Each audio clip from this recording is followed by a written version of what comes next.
Thank you, Anne. I certainly want to thank you, Dr. Coscarelli, and the Simsman Family Foundation for your commitment and support to spiritual care and being certain that that's part of the plethora of services that we offer here. I also see some faces of folks who have trusted me for a few steps to walk beside them on their journey with cancer, and I am deeply grateful for that honor and privilege. I imagine that the very last person to survive the end of the world as we now know it will at some point turn around and say to nobody there at all, "Damn, but I guess it could be worse." It's a pretty darn universal coping strategy, I find, and an effective one. It demands that we take a step back from our circumstances to get a larger perspective. It also insists that we muster some kind of gratitude for whatever it is that we do have. In my work as an oncology chaplain here at the center, I'd say that well over 90% of the folks that I talk to would make some such version of that claim and take comfort in it. It could be worse. I'm so glad they caught the cancer early. I'm just grateful it hasn't metastasized. I'm so happy I don't have to have radiation. Look, I've had 60 years of life. Look at these kids who get cancer. I'm just grateful it's me and not my wife or kids who has this. Like I say, it's an effective tool. I have this ovarian cancer patient named Margie. She's a feisty, spunky gal in her 60s with a sly, slightly devilish sense of humor. Somebody my mom would probably call a kick in the pants. Margie's also, truth be told, a bit of a busybody. She flits around the clinic chatting up the other patients with her IV stand in tow. She's also designated herself as my agent of sorts. Michael, you see that woman third chair from the window over there? I think she needs to talk to you after I'm done with you. One day Margie opened with, "Michael, I'm a terrible person. It's true, but I use all these people. Isn't it awful? I talk to them, and after I hear their stories, I think, you know, Margie, girl, you don't have it so bad. Isn't that terrible?" Now, her tongue was planted firmly in her cheek, but she's making a deadly serious point. She's speaking a profound truth for all of us, really. She speaks to that part of us that might find ourselves to be terribly aggravated to be the very last person in an impossibly long line at the bank, the supermarket, the DMV, and as soon as somebody steps behind us in line, we feel better. The longer the line grows behind me, the better I feel. I'm not an inch closer to getting my business taken care of, but hey, at least I'm not where you are. Every time I turn around and look behind me, I feel a little bit better. Like it's some kind of spiritual Ponzi scheme or something. The thing about a Ponzi scheme, though, is that in order for it to work, somebody has to lose. Somebody has to be at the end of the line. Somebody has to be at the bottom of the pyramid, left holding the empty bag. And where does that leave us in our pursuit of a presumably inclusive kind of spirituality that would have compassion at its center? There's something else about the spiritual Ponzi scheme. There's a prerequisite for buying in. In order to invest, one must subscribe to a handful of values or beliefs. 3 in particular come to mind. 1 is gratitude. You just got to have that attitude of gratitude. 2 is a firm attachment to justice and fairness. Somehow those scales of justice, whether cosmic or earthly, need to be balanced. And 3 is a firm belief in the hierarchy of suffering. The idea that we can know who's suffering the most, and so I'm going to dole out my compassion accordingly. Now, I know that it could be worse is a profoundly powerful coping strategy. It has soothed countless souls through unimaginable storms, even in less challenging circumstances. I imagine for some of us today, we've already maybe used that strategy, maybe a couple times. It could be worse, as a way to make it a little easier to face life's disappointments and irritations. So I'm not intending to commit some kind of heresy in asking us to revisit the underbelly of these values. Nevertheless, I am inviting us to investigate the underbelly of these values. Because when we bake all of these ingredients into the same pie called "it could be worse," a slice of that pie has the same power to intensify our suffering as it does to diminish it. A taste of that pie can rob us of an even more precious experience, the experience of compassion. The Dalai Lama says, if you want to be happy, practice compassion. If you want others to be happy, practice compassion. I want to say a few things just about compassion. The word itself has as its Latin root compati, which simply means with suffering.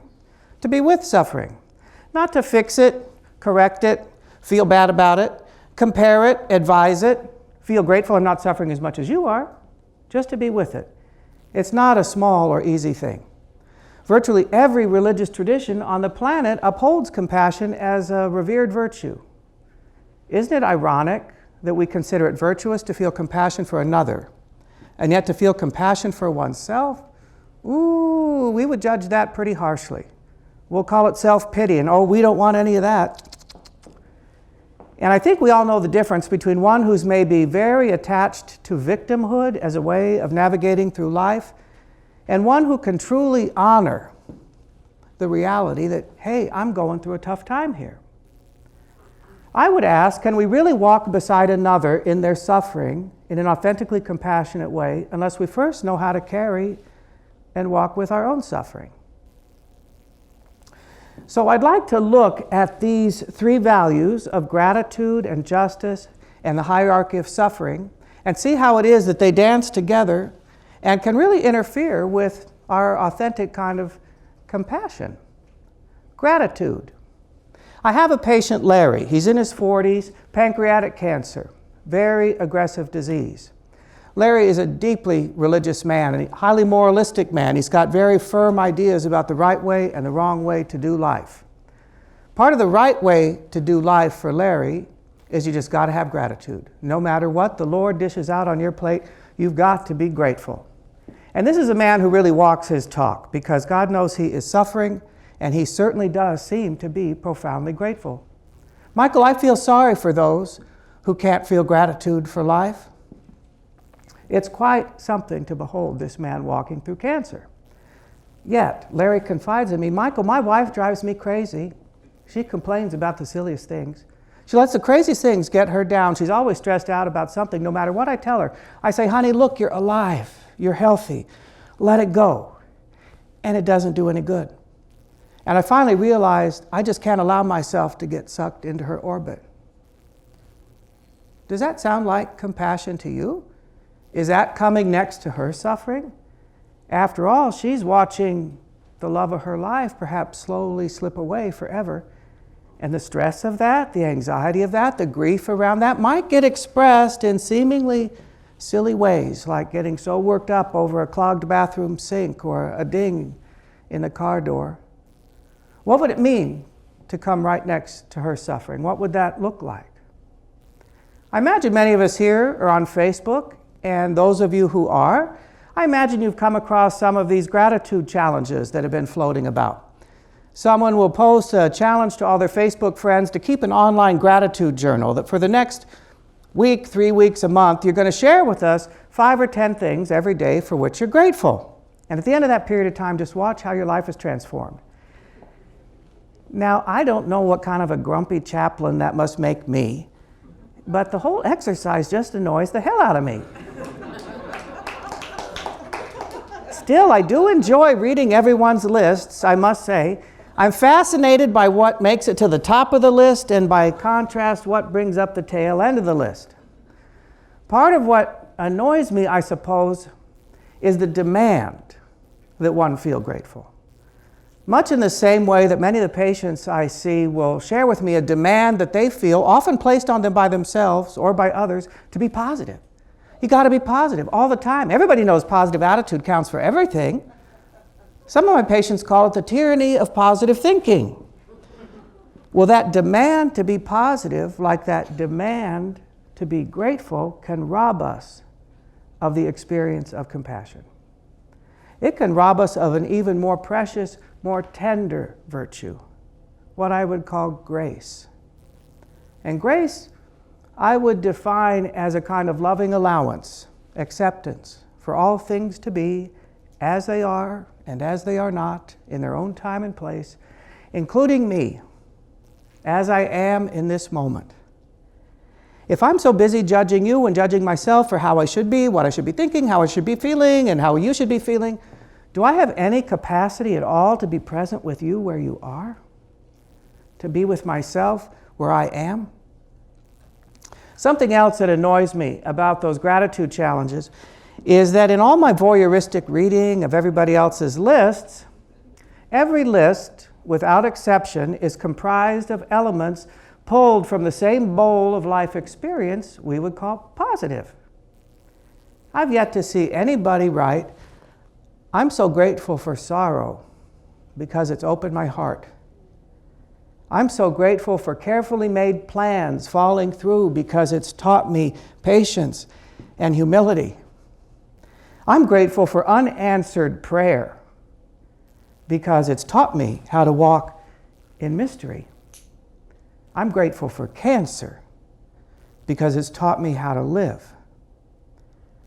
When I applied to become a chaplain intern here at UCLA about 14 or 15 years ago, part of the application process was to write a series of essays. And the first essay was something like, write a full account of your life and describe all those major events in your life that have shaped you and made you who you are. What an eye-opening experience that was. I was amazed to complete that essay and read it over and realize that every life event that I listed were among the most painful events in my life, without exception. It was the divorce of my parents. It was lost love. It was the pain and isolation of growing up and living in the closet. It was death. It was not graduating from college or seeing Paris for the first time or having love given back to me many times over. Those dollops of sweetness are just that, icing on the cake. The true shapers of my being, of my character, were those collisions with life. Much in the same way that a raw gemstone needs to be tumbled violently with other rocks to chip away at everything that's unlike the jewel, it needs to be cut, it needs to be polished to become that cherished jewel. I'm speaking for myself, but I imagine it's true for many here. I grew up in a household where certain maxims and adages were often repeated, which inadvertently, for better or worse, ended up shaping a moral code that would last a lifetime. Two such adages come to mind that have everything to do with the spiritual Ponzi scheme, and it could be worse. The first, my mom would say to me whenever I desperately wanted her to buy me something, and she just wouldn't, no matter how much I pleaded, "Mom." When she'd get good and exasperated, she'd say, "Michael, did I ever tell you about the little boy who cried about having no shoes until he met a man with no feet?" Geez, Mom. Talk about the hierarchy of suffering.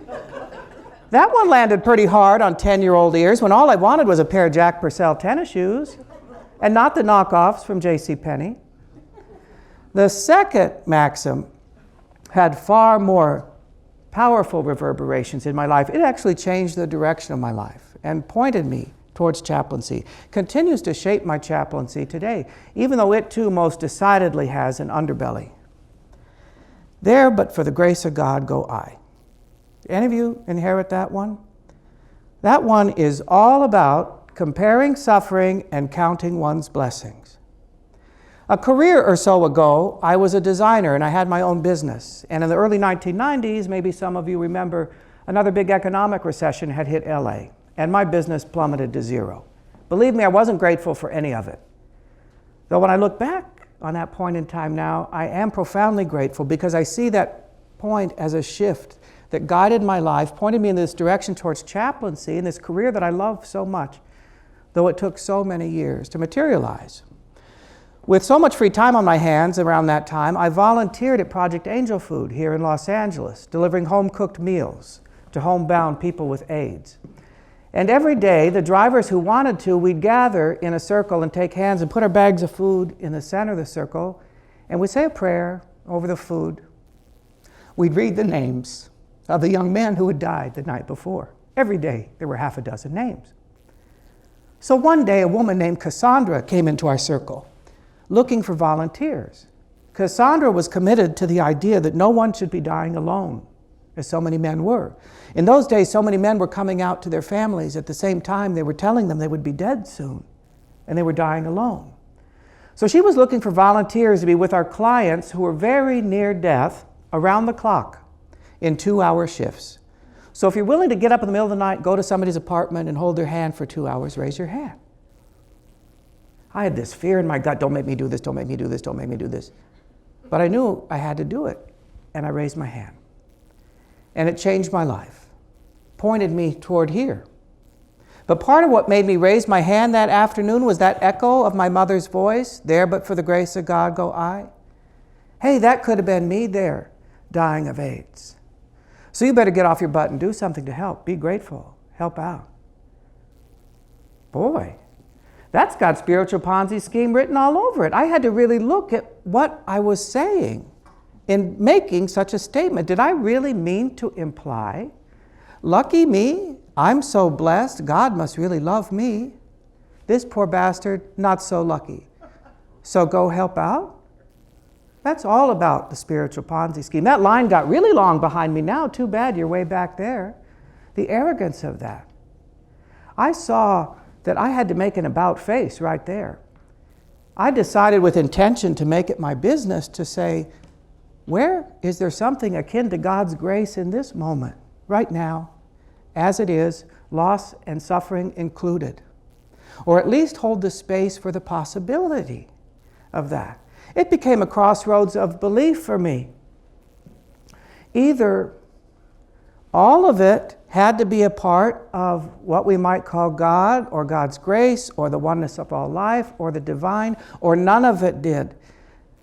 I couldn't afford to spend my energy judging and discerning. This is God's grace, that's not. This is positive, that's negative. This is success, that's failure. This is win, that's lose.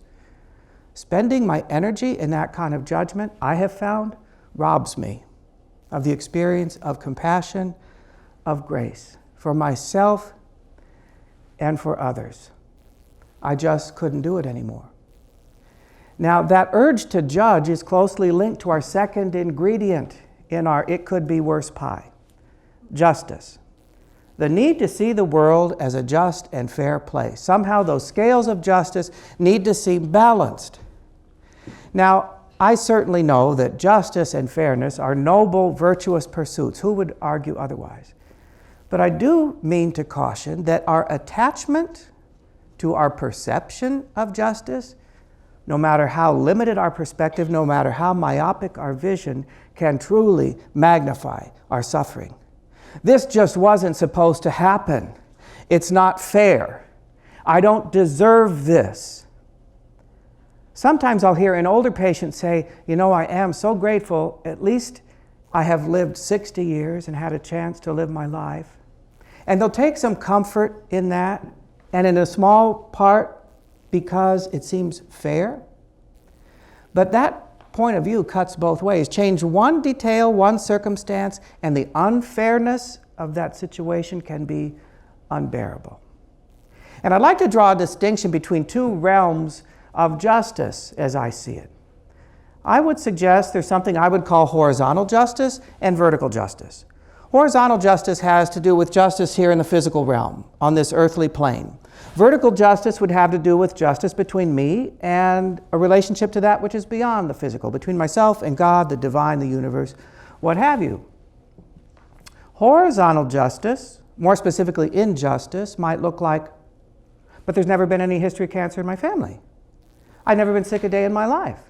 I exercise every day. I never eat sugar. I don't drink. I don't smoke. I do yoga. What do you mean I have metastatic breast cancer? I get a mammogram every 6 months, religiously. By contrast, horizontal justice can sometimes take the shape of, I am so grateful this cancer has taught me to slow down and focus on what really matters in life. On the other side, vertical justice might look like, the Lord is testing my faith with this journey. I leave it all in the Lord's hands. It's all up to Him. Everything happens for a reason. This whole experience has really brought me deeper into my faith and closer to God. It's all in His plan. Everything happens for a reason. We can't know what it is. I just believe everything happens for a reason. That particular article of faith can create its own unique experience of vertical justice. Vertical injustice might look like, why is God doing this to me and my family? Why aren't my prayers answered? I've been a good person. This wasn't supposed to happen. I believe God has the power to heal. Why won't He heal me? Not long ago, I had a patient, Chuck, colon cancer patient in his 50s. Chuck, like Larry, was a deeply religious man, deeply connected to his faith community. But he was really ensnared in his own spiritual crisis. Far beyond his own cancer diagnosis, all this tragedy was befalling him and his family. Problems with his kids, problems with his finances. And he just was angry with God, didn't understand why. I don't even know if God exists anymore. He was telling me about another congregant in his church community, a woman who had been diagnosed a few years earlier with metastatic breast cancer. He made the most astonishing observation about how that community rallied round her. Everyone, you can't believe it. They made phone trees and connected everybody with schedules to pick up her kids from school and bring meals over. There were prayer chains. But Michael, what I really noticed was our prayers for her as a congregation. They started off, "Dear God, please heal our sister of this cancer." As she continued to deteriorate, our prayers became, "Dear God, please relieve her of this suffering. We pray for mercy." As she deteriorated further, the prayers became, "Dear God, please take her into your warm embrace. Help her to not be afraid. Help her to know she's not alone." Ultimately, our prayers, Michael, were, "Dear God, please help us to move through our grief and to know how to go on." Our prayers had no impact on outer circumstances at all. Circumstances didn't change. Our prayers did. The one thing the prayers changed was us. They moved us on this path toward acceptance and surrender. I found that to be the most profound observation. And as we could explore that and tease that apart, Chuck was able to come to a certain kind of peace, perhaps with his anger with God, with this perceived injustice. Maybe we just need to let go of our grip on those scales of justice. Maybe we need to give up our need, perhaps, to judge each other, ourselves, our circumstances so much. That third ingredient in our concoction called "It Could Be Worse" is that belief in the hierarchy of suffering. The idea that we can know who's suffering the most, and so we'll dole out our compassion accordingly. That idea can also trip us up in our pursuit of an authentic kind of compassion, because while I may feel terribly grateful that I'm now no longer the last person in line, I've just erected a barrier to experiencing an authentic kind of compassion between myself and you. I'm way too busy judging the suffering sweepstakes and figuring out where it is that I fit in the lineup. Speaking of sweepstakes, it's time for a little pop quiz now. Who's suffering the most? When I began as an intern chaplain over 14 years ago, I was assigned to neurosurgery and trauma, and I had two patients right next door to one another. In one room is Ava, pretty young Latina, about 30 years old, had undergone a very serious brain surgery, very successful outcome. The thing is, recovery was taking much longer than anyone had anticipated. She was told she'd be in the hospital for 7 to 10 days. It was now well over a month. And intense suffering it was. There was deep disappointment, impatience, frustration, anger. She had to deal with the judgment coming from her husband, Juan, for not being positive enough, prayerful enough, hopeful enough. She simply missed her young children at home. Right next door is Dieter, 50 years old, paralyzed from the waist down, very limited use of his hands and arms. Has to spend upwards of 2 weeks in and out of the hospital every year just to have fluid drained from his spine. That had all been true for the last 20 years of his life, and it will be true for the rest of his life. Okay, you tell me, who's suffering the most? What do you say? Ava? Dieter? Dieter is certainly ensnared in the far more enduring physical loss and debility, but Ava's mired in a deep spiritual crisis, deep questions about her faith, her relationship to God. Ava's a devout Catholic. Michael, I prayed to God every day before my surgery, and I felt his presence every step of the way. And I know that that's why I had such a successful outcome. But now he just doesn't hear my prayer. He won't answer me. I just want to go home. Why? Ava tested the limits of my desire to alleviate her suffering by correcting her point of view, without first drawing nearer to the suffering itself. It's very tempting to want to say, Ava, look at it this way. You're in one of the world's finest hospitals. You've had an excellent outcome. You have healthy children who love you, a husband who adores you, a wonderful life to look forward to. Be patient. Be grateful. Get over it. Is that what compassion looks like? While Dieter next door had these dancing blue eyes and this dazzling smile and this demeanor that was utterly devoid of victimhood and despair. He had this amazing capacity to be present in each moment, accept life as it comes. Dieter is an atheist. Michael, it's random, the things that happen to you, the things that don't. You just do the best with the hand you're dealt. What's the point in seeing it any other way? He makes a good point. In a way, these two illustrate the intersection of faith, theology, and suffering. So are we to conclude then that atheism is correct because atheists don't suffer while people of faith do? Certainly not. I could provide illustrations that would yield just the opposite conclusion. Well then, really, is it a matter of one's capacity to be present in each moment and accept life as it comes? In a way, yes, but also no. And I believe the danger comes in judging either way, particularly if we're serious about compassion. One thing that was abundantly clear to me is that both Ava and Dieter are on intensely human journeys. And in my view, drawing nearer to the humanness of that journey is where any possibility exists for an authentic kind of compassion, maybe even healing or transcendence. There is an underbelly, to be sure, of relying too heavily on the it could be worse strategy, and that is you and I aren't entitled to compassion because so many others have it worse. Those at the end of the line, those at the bottom of the pyramid, those with the worst cancer diagnosis. I invite you to reflect back a few years on that earthquake in Haiti. Remember that? Do you remember how astonishing it was that our communities, the whole nation, mobilized itself in an instant to get so many supplies to Haiti overnight, seemingly no red tape at all? I remember there were firefighters out in the middle of Santa Monica Boulevard with their boots collecting dollars and change from drivers passing by. Makes you wonder what we could accomplish if we could get it together like that to address any number of the social ills that plague our world today. Now, I don't mean to sound callous or cynical, but is it possible, like Margie, that gal in the clinic who used everybody else's stories to feel good about her own life, did we collectively use that tragedy in Haiti to get some perspective in our own lives and feel some gratitude? Is it an example of our collective buy-in to the spiritual Ponzi scheme? Once it's done its job, our attention drifts elsewhere. Because what do you hear about Haiti lately? Suffering all over? And why is that suffering worse than your neighbor who lost her house, or your coworker whose husband left her stranded with 2 little kids?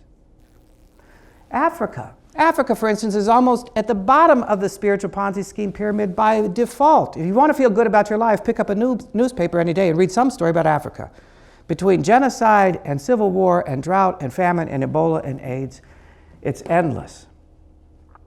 When I began as that chaplain intern, one of my colleagues, my cohort, was Sister Rose. She was a Catholic Vietnamese nun who had narrowly escaped Vietnam before the fall of the South in 1975.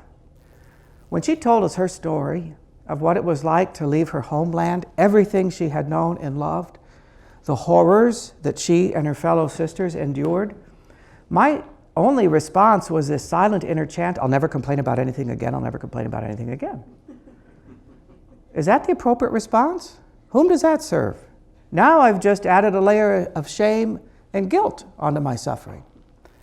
I believe we pay a price, individually and collectively, when we choose to go through our life's journey without sharing the pain of that journey, just as much as we would share the joy of that journey.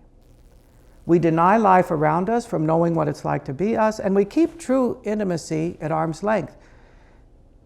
If only the last person in line, if only the earthquake victim, if only the one with the worst cancer diagnosis is entitled to our compassion, is entitled to complain, what on earth would the rest of us talk about? Like Jane Wagner says, I believe we developed language because of our deep inner need to complain.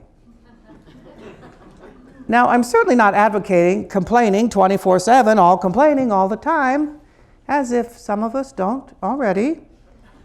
But I am inviting us to reflect on our capacity to truly honor one another's circumstances, including our own, without the need to judge it or compare it or put it on our own hierarchy of suffering scale? Can we meet each circumstance where it is in all its layers of complexity and contradiction? A number of years ago, I had a patient, Lorne, leukemia patient from Bakersfield. Lorne was a hardworking, blue-collar kind of guy. His wife Mary by his side every step of the way. He was in and out of the hospital a dozen times over the course of 2 years. And in those 2 years, he came close to death. So many times he'd be in the ICU, I'd be paged to go up and say a prayer, and then the guy would miraculously bounce. He kept bouncing. It was really amazing. Toward the end, it was pretty clear there wasn't much bounce left, and the end would be near. And his wife, Mary, confided in me, Michael, I love my husband, don't get me wrong. I'm so grateful for every moment I have with him, but you know what? Every day he's lingering now is costing me another $150 at the motel, and I don't know how I'm going to pay it. Does that make me a terrible person to be worried about that? Like Mary, we all live in multiple realities at the same time. The image that comes to my mind is a Best Buy store or some such place where they sell television monitors. You go in, imagine if you will, a wall with 100 TV monitors on the wall, each one tuned to a different show. That wall of TV screens is rather like an image for our individual and collective lives. Each show, whether it's a situation comedy, a drama, reality show, news, documentary, or cartoon, has its own reality, its own context, its own morality, its own goals. None is inherently more legitimate than another. It just is the reality that it is. And no one show captures our entire lives in all of their complexity. Maybe the whole wall of TV screens is the best example of that. And yet through our buy-in to the spiritual Ponzi scheme and our belief in the hierarchy of suffering, somehow we think we do know which shows are most legitimate and worthy of our attention and compassion. That same part of us that might silently judge Mary, if only for a moment. How could she be concerned about money at a time like this with her husband dying? That is until we're slapped awake and find ourselves in a whole new show altogether. A few years back, I worked on a particular conference with a gal named Amanda. And when I met Amanda, she was telling me about her life. She was telling me about her husband of 30-some years and how happy they had been.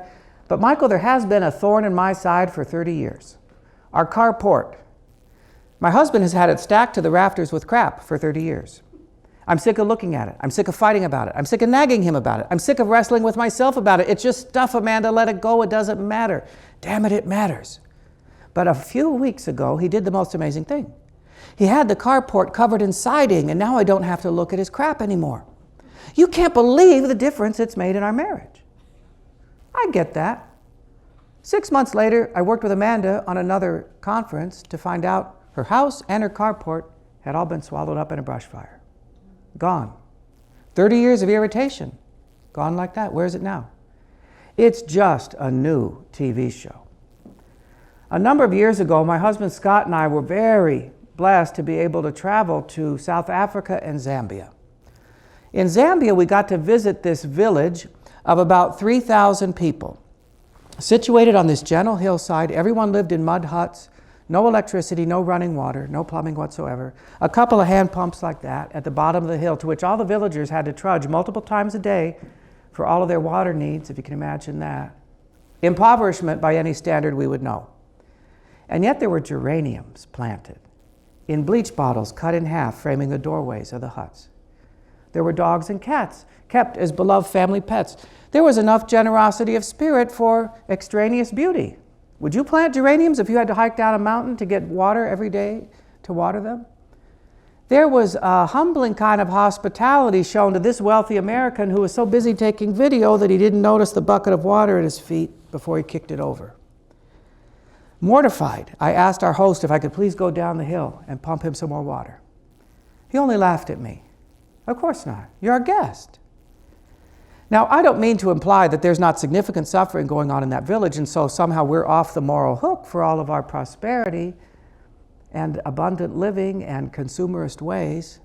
But it does make me wonder, is it possible, like with the Sister Rose Escapes from Vietnam show, is it possible that in the Zambian village show, there may be a simplicity and a comprehensibility that is missing from the Carport is Driving Me Crazy show? Is it possible that in some ways the suffering might be less?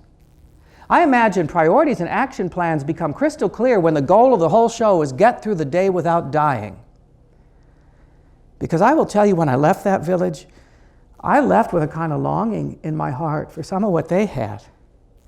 For what? For freely given smiles, for that generous kind of hospitality, for a seeming peace of mind and heart, acceptance of one's place in the community, in the world, in the universe.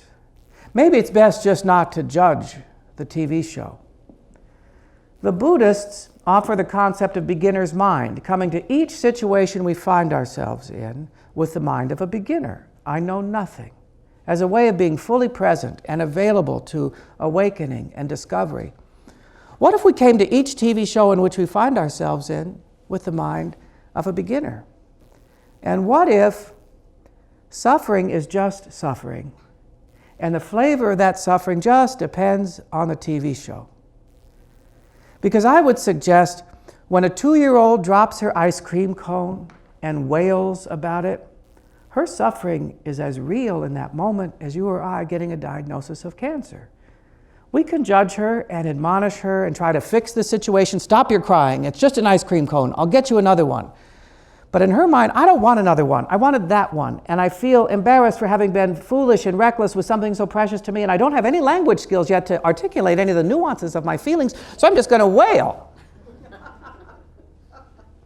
A number of years ago, before my husband Scott retired, he was doing a lot of traveling for work. And in order to save money on airport parking and taxis, I was making a lot of shuttles back and forth to LAX. Now, I do need to say before I go on, Scott loves to wrap gifts. He wraps the most exquisite gifts you've ever seen. It's part of how he expresses his love, his creativity, his generosity. If he could have had a nice career wrapping gifts, he would have done that. It's an event to get a gift from Scott. So one December, on a Sunday, Scott was flying home from Chicago. And while his office holiday party was that next day, back in LA, on that Monday. While in Chicago, he went to one of his favorite shops to buy some special wrapping paper to wrap all the gifts he had carefully selected for his employees. It being December in Chicago, his flight was many hours late. He's sitting in O'Hare forever, dozing off. Finally, his flight's called. He gets up to go to the gate. The shopping bag full of wrapping paper that had been at his feet was gone, stolen. Frantic, he asks the woman sitting across from him, "Did you see anybody take my bag of wrapping paper?" "Well, yes, I did, but I didn't think a man would be traveling with wrapping paper." "Oh, great. Now on top of the loss, I get a sexist, homophobic slur thrown in for the bargain." So when he does finally land at LAX, it's close to midnight. He's got one good nerve left, and I've got two. With the best of intentions, but not what I would call authentic compassion, I gently offered, "Honey, maybe we could go to the all-night Rite Aid and we could find some paper that would work." The look he gave me. It would be as if the Queen of England's coming to our house for dinner, but the oven broke, so why don't you make a run to Carl's Jr. and pick something up? It just wouldn't do. And it was very tempting to want to play the chaplain card. "Scott, it's wrapping paper, it's not cancer. Do you want to hear about the patient I saw on Friday?" Is that what compassion looks like? The fact is, he had endured a significant loss. He had lost his once-a-year opportunity to show his staff in his own inimitable, generous, creative way how much they mean to him. And it was stolen from him. Granted, in the scheme of things, it's not such a big deal. Scott would be the first to agree. But in that moment, isn't it a little silly to compare the cancer show with the wrapping paper show? The fact is, we have a choice to make. I would ask myself, can I be fully present in whatever TV show in which I find myself at this moment? Whether it's the "My God, my mother has lung cancer" show, or it's "Shit, I spilled bleach on my favorite pants" show. Can I be fully aware that at any given moment there are an infinite number of shows going on around me at this very moment, and I'm appearing in some of them at this very moment? Just like Mary, who's in the "My husband is dying" show and the "How am I going to pay my visa bill" show.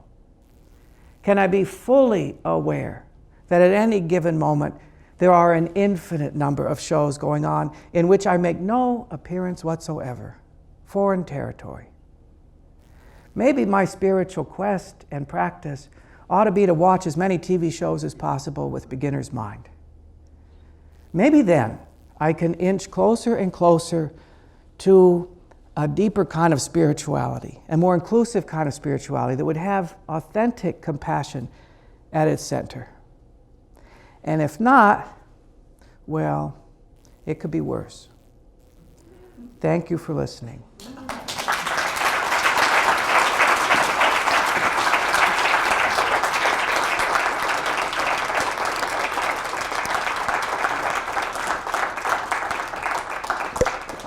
Anybody have any thoughts, reflections, questions? Bravo. Oh, thank you.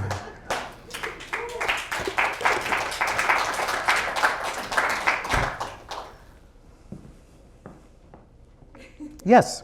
Did you grow up in a religious family? I grew up in a Catholic affiliated family. I would not call it religious. We were Catholic because my mom was Italian and my dad was Lithuanian, and they took us to catechism and dropped us off. It wasn't what I'd call a Catholic household. Why do you ask? Or? Just curious to see if this was this kind of spiritual focus that you obviously have to a wonderful extent was something that has always been part of your life, or was it something that came later? The question, if everybody heard, was, is the spiritual focus something that was always a part of my life? I wouldn't say the religious piece was, but from this vantage point, I would say the spiritual piece is. Growing up as a gay child, as one who is very aware of my difference from very early in life, age 4, I was very attuned to being aware of outsider-insider status. Where do I fit in? Am I outside of God's grace? And so entertaining those questions is very familiar to me. And those are the same questions often, as you might agree, people dealing with cancer are facing. This wasn't supposed to be. You know, where am I? Is there such a thing as God? Do I belong? Am I? Why did this happen to me? So that's how I would say the spirituality kind of infused my life. Other questions, reflections? Yes? I want to go back to the compassion thing. Yes. To the gratitude thing. Yeah. And you go to a physician and they give you a diagnosis and they give you a treatment regimen. Mm-hmm. So, and it's a demand put upon you to help your condition from a medical standpoint. Right. So, let's go back to the gratitude thing where someone says, here's your treatment plan. I want you 10 times a day to stop for a moment and think of something that you're grateful for.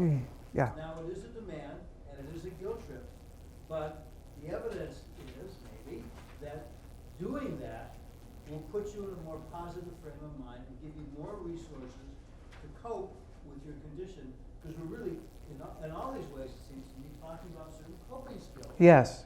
Which is what It Could Always Be Worse is all about. How do Right. I better cope with my condition? And each of us has our own mythology to do that, even though there's always, with every medicine, a side effect, a negative side effect. And how do you balance that? I was quite taken with the presentation. Wonderful. Just possible. Well, thank you. I don't want anybody to leave here thinking I'm anti-gratitude. Believe me, I know that a grateful heart paves the way to a peaceful heart. It's as simple as that. I'm not saying it's an either-or situation. You must be grateful. You must be positive. To me, grace, what I would call grace again, is more precious than gratitude. We're coming up on a holiday in a few weeks where there's a huge demand to be grateful. What if I just don't feel so grateful? That I am sick, that I'm throwing up, that I can't be with my family, that my chemo isn't working, that my drug trial was canceled, that can it be a deeper place of safety to offer myself grace to just not be grateful right now? I'm just going to be a big old bitch. Can that be okay for now? Because no feeling is going to stay the same forever. Even if you wanted to, you go see a movie that just makes your heart sing, and you leave the theater and you just think, oh, I want to hang on to that feeling. As soon as somebody cuts you off, it's gone. You cannot get back to that feeling that you had in the theater where you were just transported. So if I can't hold on to a good feeling, I got to trust I'm not going to be able to hold on to this bad one either. It's just going to move. So I guess I'd suggest, that's where kind of mindfulness comes in. Can I kind of step back and just notice, geez, I'm really pissed today. Isn't that interesting? Oh, look, I'm really grateful. Oh, that feels nice. Yep, that'll make something a little sort of positive. But to not beat myself up, oh, that wasn't a very grateful thought. Get back in class, learn how to be grateful. I'd rather learn to be graceful first, inclusive of gratitude and even ingratitude. And so I don't know if that answers your question or not.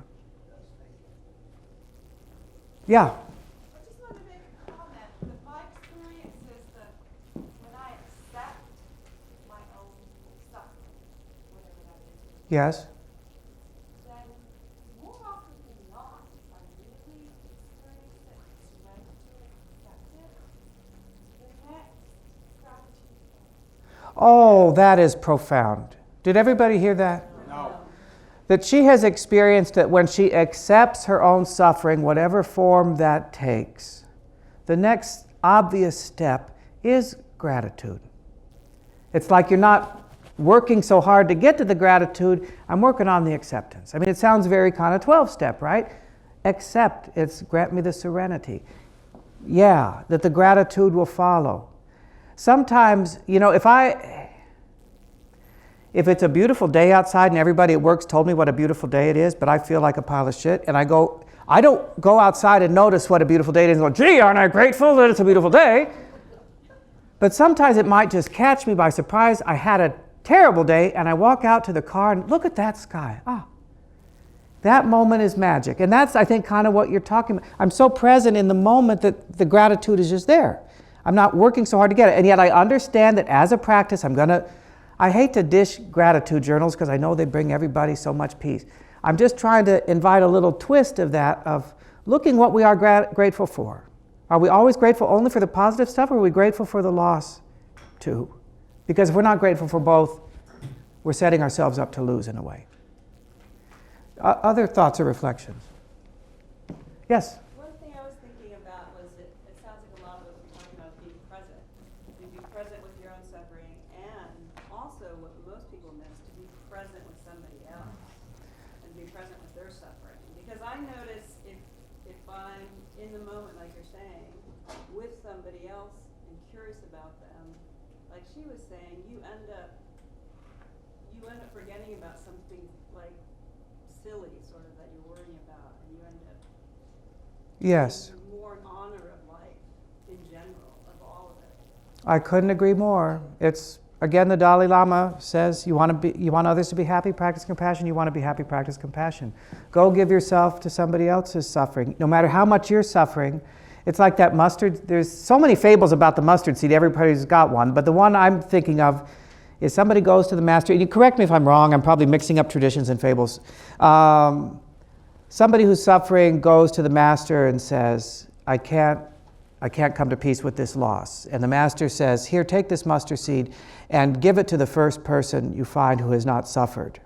And this person goes all over the world and hears stories and hears everyone suffering and comes back to the master and said, he says, give the mustard seed to the one who hasn't suffered.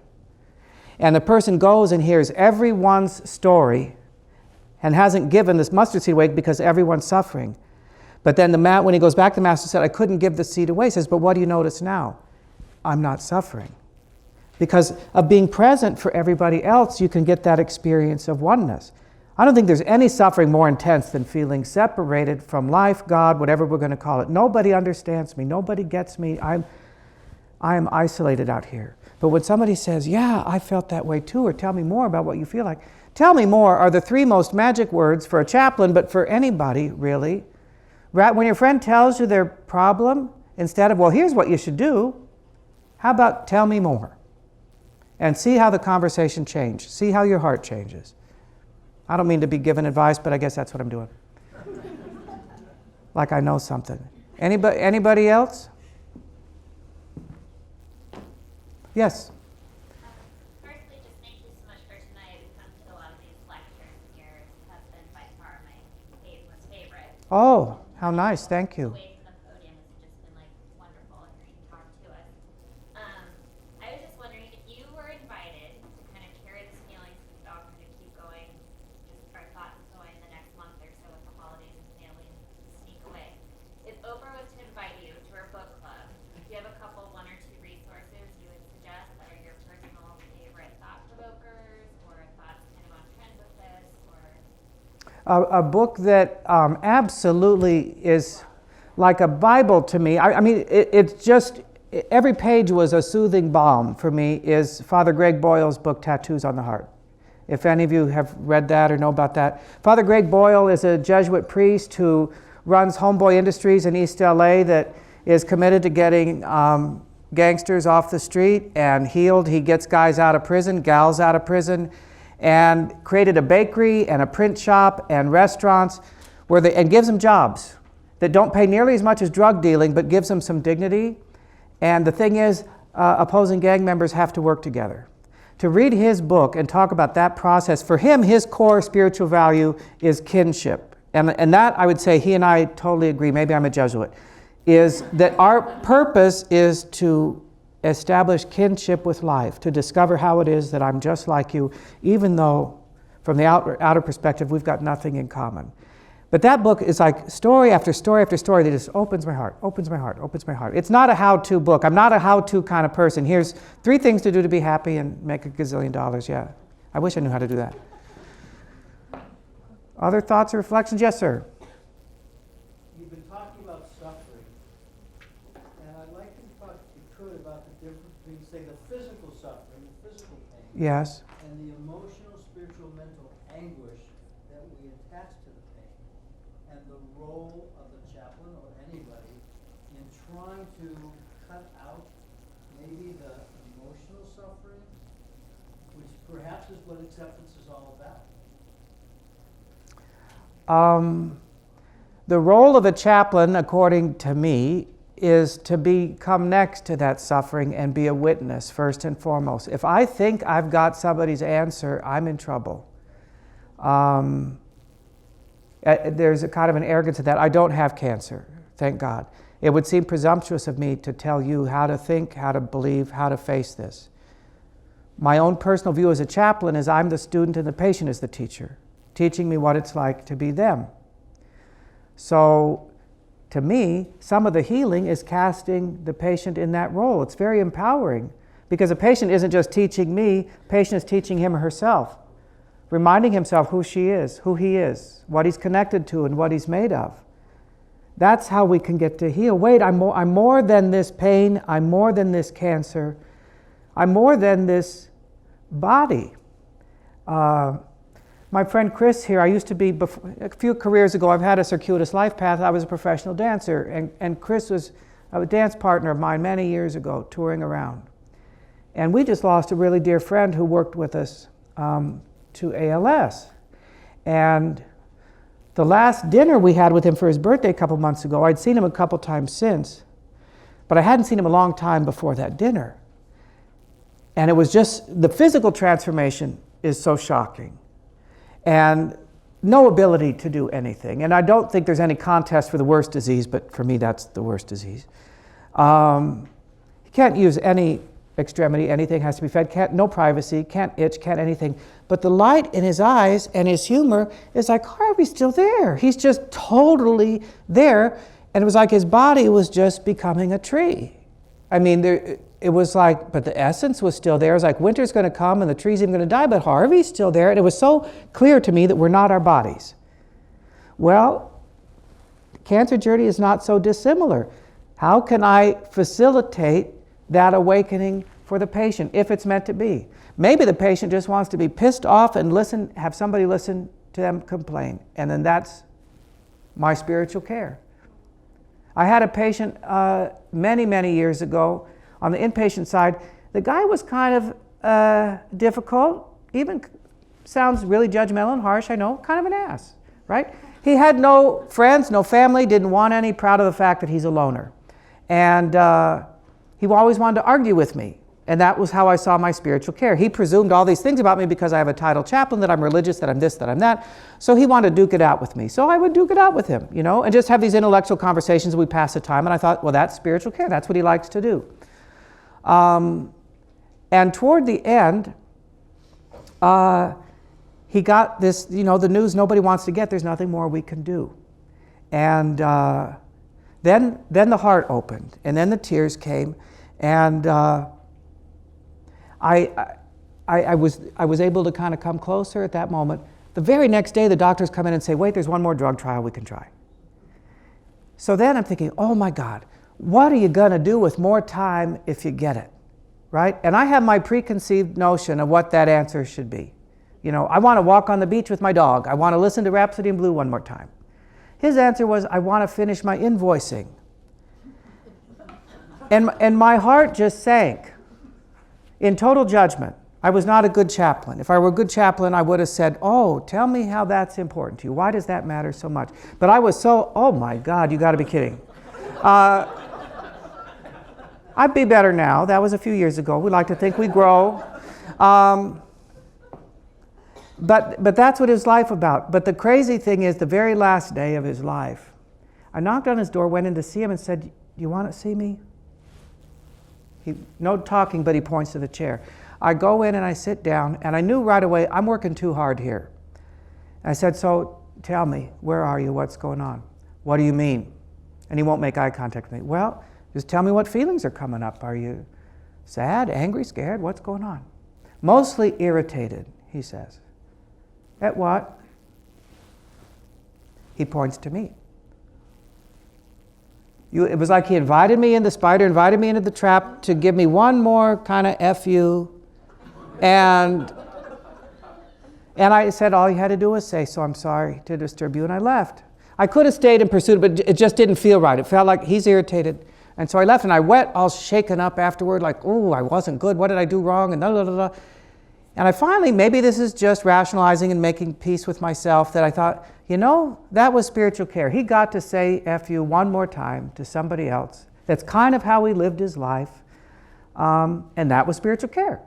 So when you say, what's my role? It can be any number of things. I like to think it's, in an ideal world, it's whatever the patient needs in that moment. As a companion, as somebody just walking on the path next to him. Other thoughts, reflections, questions? Yes, ma'am. Do you see a difference between an honest expression of suffering and whining? And is there... Oh, boy. Let me augment self-indulgent whining.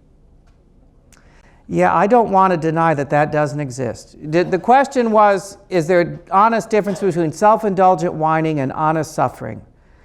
And it's hard to tell. And my lens isn't so clear that I can sure smell a whiner and I can hit my frustration points like, all right, already, just... But there is suffering under there. But some people do use whining as a way of getting through life. And I don't think that almost is, if we look in a bigger picture, is not suffering. That's a coping strategy. I cope by being angry and whiny.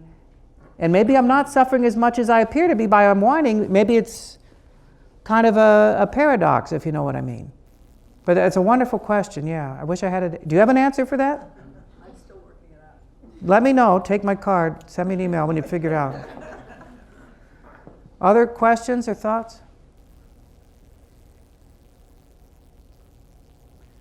I'm curious why this subject even kind of made you want to show up on a Tuesday night. Anybody? Is this something that, other than my friends who came up to be nice, I know. What?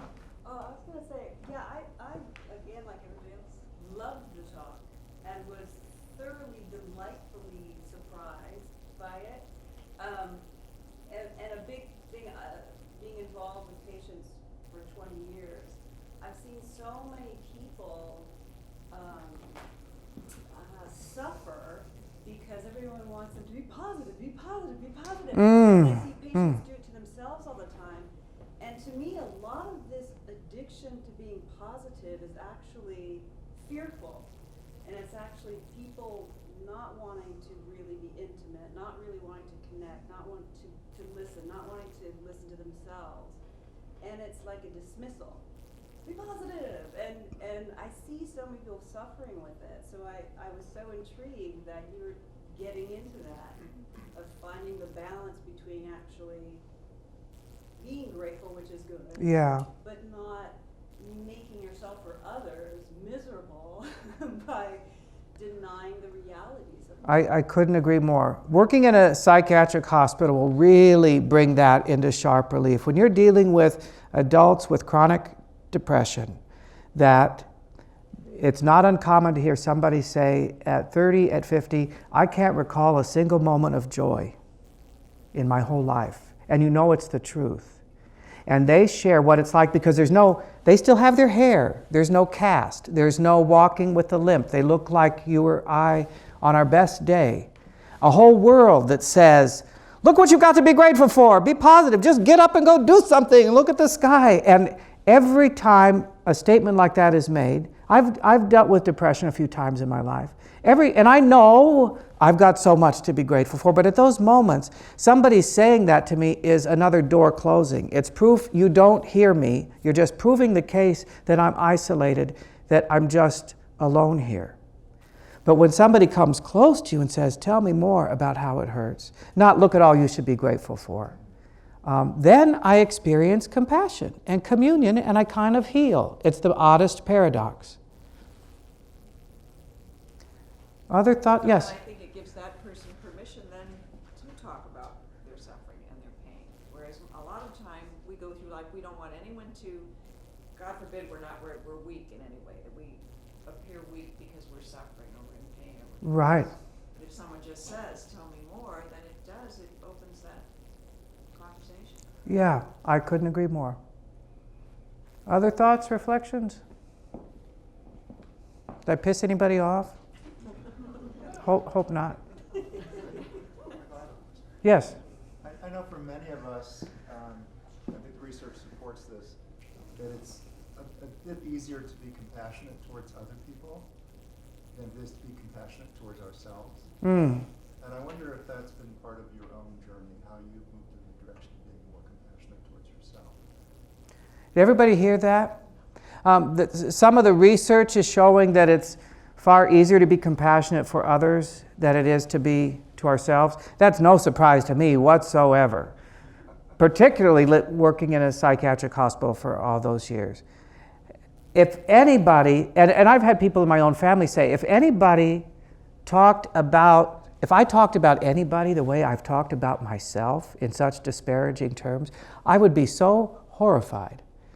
And yet we all give ourselves permission to beat ourselves up and say, oh, but that's you. Oh, yeah, but look, you've got it. Yeah, here, let me help you out. But oh, no, I'm just a whiner. I went to this weekend intensive anger workshop many, many years ago. And over the weekend, the beginning of the weekend, we're sitting all in a circle, and everybody's just kind of introducing themselves about what's going on in their life. And I'm hearing, I was abused as a child, and now my father's abusing my daughter, and I don't know what to do. My husband killed himself, and then it gets to me, just go on, I've got nothing, I can't say anything to any of that. And that's the perfect example, to own my suffering is valid too. It doesn't look like that, it's not going to make the same kind of TV movie, but in some ways it might be worse. That's in part what I was hoping this talk was about, but I think it is universal. It's much harder. Our culture is don't feel sorry for yourself, suck it up, don't be a crybaby. So if I do acknowledge my own suffering, I see patients in the clinic. Look at all these people have it worse. Why am I such a crybaby? You still got breast cancer. It's not a cold. Are you entitled to a little care, a little attention, a little, gee, yeah, it could be worse. It could be better too. You could not have it. Yes? Yeah, that's part of that vertical template you were talking about. Yes. That if you can, either you yourself or you can enable people to see that it's not a competition. Yeah. I mean, it's not a competition. It's a continuum. I think anyone in this room who's experienced either serious life-threatening illness or tragic loss, that other people will say, oh, well, I really shouldn't complain because look what you've been through. Yeah. That's not the point. The point is what you experienced, is the moment you need to stay with. And what I experienced is what I need to stay with. I'm not competing with you for who's got it worse. That is so profound. When I was doing that delivery for Project Angel Food, I remember meeting a guy that I got that lesson real loud and clear. I'm like, I'm not even going to complain about anything because look at what you're going through. And he was like, well, how are you going on? And I can't remember what was going on in my life, but something was upsetting my cart. And he said, tell me about it. I said, I don't want to talk about it. You've got it so much worse. He said, no, please. And he said, thank you. It actually kind of lifted him up to feel like he can still be helpful to somebody else. He's been infantilized and diminished all of this way. I've still got something. I've got a pair of ears and a heart. I can be present for you. And that's empowering. So sharing the pain of your journey can be a gift to someone else. But we grow up in a culture where we're taught that it's a burden, that it's whining, that we shouldn't do it. One of my grandmothers was a real tough old bird. She lived in 94. Lithuanian, came through Ellis Island in 1911 at 16, prearranged marriage with my grandfather in Boyle Heights. Lived to 94, drove till she was 92. I've never been wrong about anything, she said, like the last day of her life. And means it. Wow, but yeah. But at her funeral, without exception, people got up, boy, you never heard Barbara complain. You knew she had all this arthritic pain and she could barely use her knees, but boy, you never heard her complain. Like, that's a great thing. As her grandson, I felt like I didn't ever really get to know her and what it's like to be her. She was so busy keeping up this image of tough, self-reliant, nobody's gonna get me, that I don't even know who she is because I don't want to complain. When the most painful day of her life, her daughter died before she did when she was 60. And her daughter, my aunt, had been very sickly. It was the only time I ever saw my grandma cry. And I went to put my arm around her, and she seized up. And it was like, get your arm off me. She was so humiliated to have been seen weeping over the loss of her daughter. That's the extreme end of self-reliance. You don't whine, you don't complain, you stay positive. I don't believe in failure. She was, one of those types, so, yeah, well, okay. Other thoughts, reflections? Yes? Do you have a response when you're asked for answers to what is going on in their lives, in their illnesses? Like, how do you, tell me more what you mean by that. Well, they ask, I don't understand what's happening. What's the answer to this? Asking a philosophical question about life. So the question is, if a patient asks me if I have answers about a philosophical question about what's the answer, what's the meaning of my life, I certainly don't pretend to have anybody's answer. And my agenda would be to try to explore it with them. What do they think it's about? What did you think it was about yesterday? What's possible this could be about? Sometimes I'll offer sort of a little philosophy buffet. Some people think this, some people think this, some people think this. What do you think? And give it a little multiple choice, and then we can dig a little deeper. Sometimes people have never even thought about these questions until they're smack in their face. One of my stock and trade questions, and some of you here probably heard me ask it, when I'm getting acquainted with a patient is, tell me what a perfect day looks like for you when you're feeling great. I mean, it kind of helps me understand where their passion is. If they just felt great and had the day off, what would that day look like? Somebody said, I don't know. I guess watch TV, shop. I know we haven't even scratched the surface of what's making this person tick. They've never had to think about it. They're just kind of numbing out to life. So we kind of have to start from there. So yeah, I wouldn't begin to presume that I have anybody's answer. Patients give me answers all the time, and their answers are shaping my life. Sometimes a patient will say, well, what do you believe happens after we die? I said, it doesn't matter squat what I believe. What do you believe? No, I really want to know what you, Michael, believe. I said, okay, well, today I believe this, but just know that this might change tomorrow. And it can just start the conversation that it can change.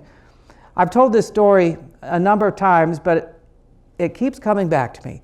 A number of years ago, I was speaking out at the cancer support community out in Calabasas, and after the Q&A, a woman asked me what I thought the meaning of life was. Oh, that. As if I have an answer. And she didn't really want my answer anyway. She wanted to tell me what her answer was. And her answer was, I think everyone wants to be known.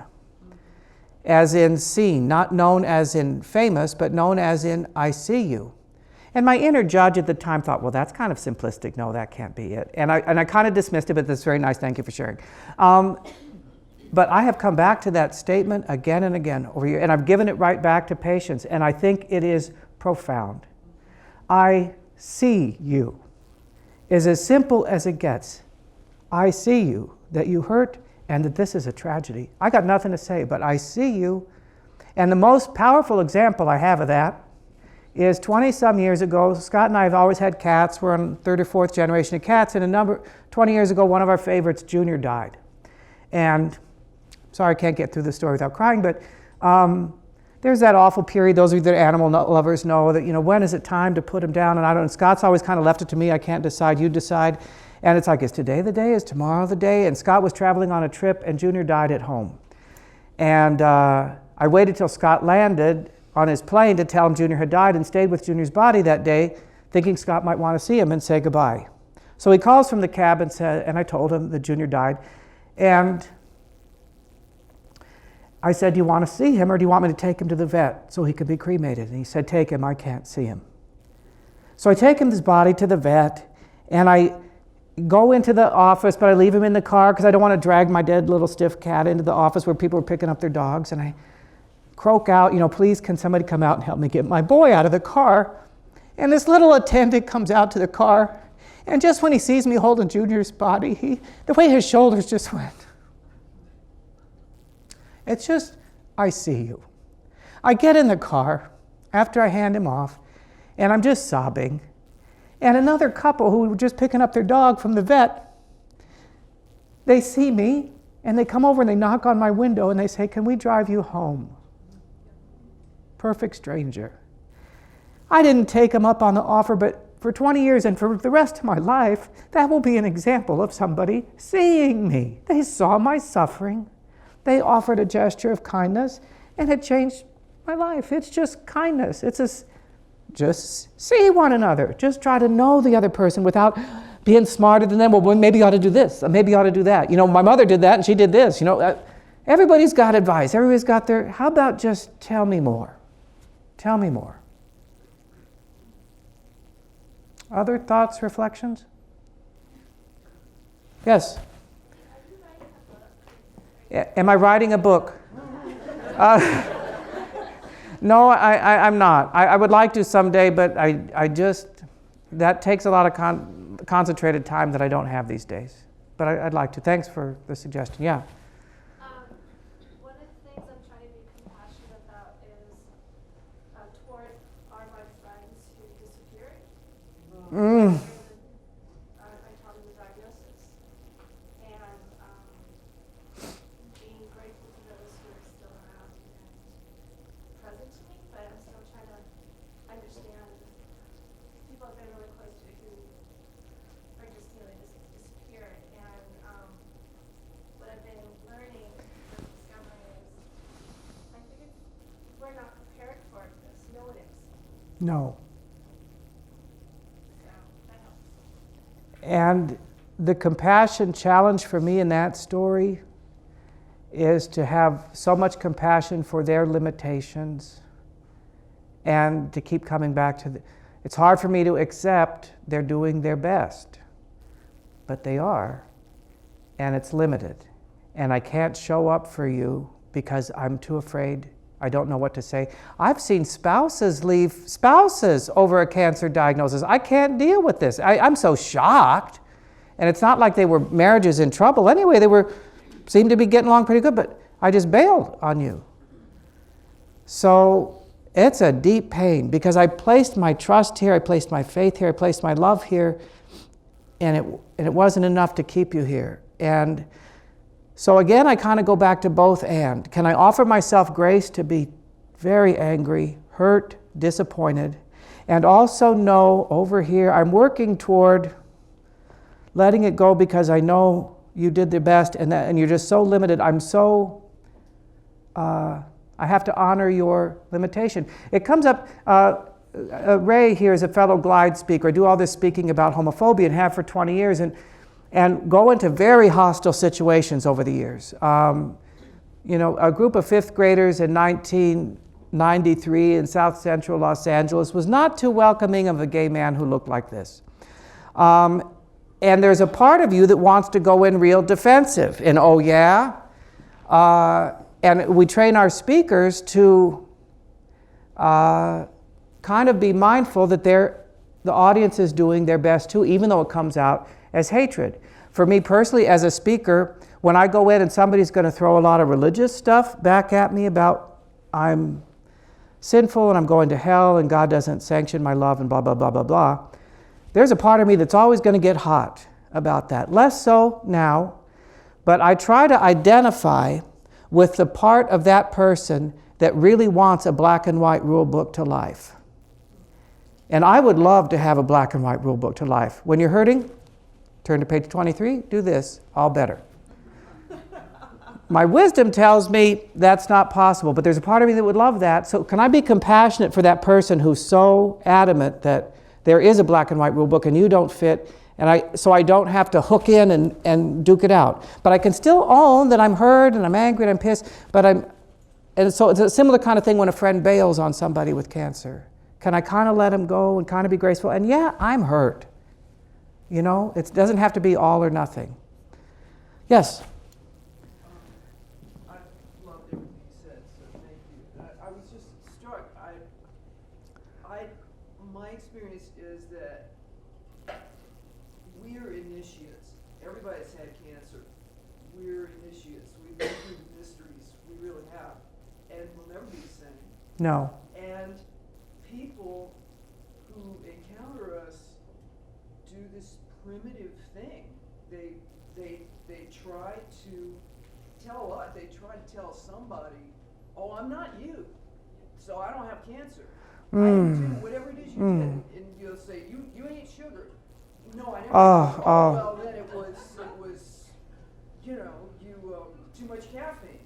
Yeah. I had a woman over. I mean, of the astonishing things that people have told me, I had a woman over dinner, lovely dinner in Santa Monica, and we're having salmon, and it was a glass table, and our host said, yeah, Ann's been having cancer treatment, and the woman across from me said, oh, thank God I don't store my anger. Could I have some more salmon? Oh my God. But Oh my God. every time somebody's done that, and that's what I'm saying. It's tribal. It's primitive. Yeah. We're not in control of that stuff. You hit the nail on the head there. Primitive. But I also think it taps into people's fear of powerlessness. If I've got an answer for you, it's because you ate too much sugar, it's because you smoked, or it's because you hold too much anger, I'm in control. I don't do those things, so I'm safe from cancer. Exactly. Because I don't want to go to the place of powerlessness. That's too scary. I want to think I've got an answer. And thank God that's really funny. When people are that stupid.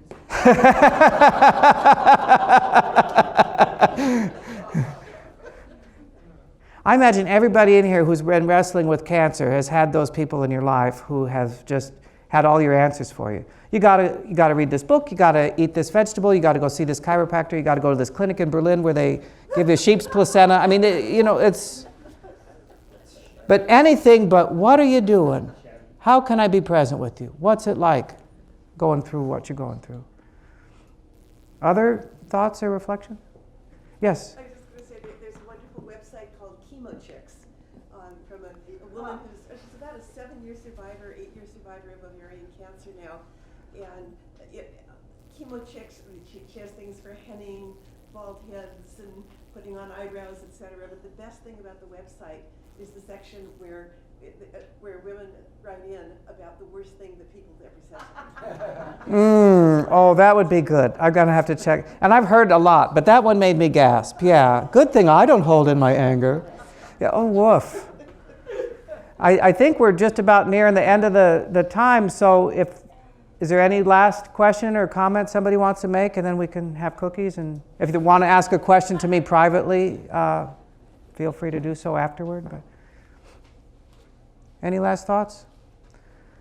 Well, I thank you deeply for giving me the time.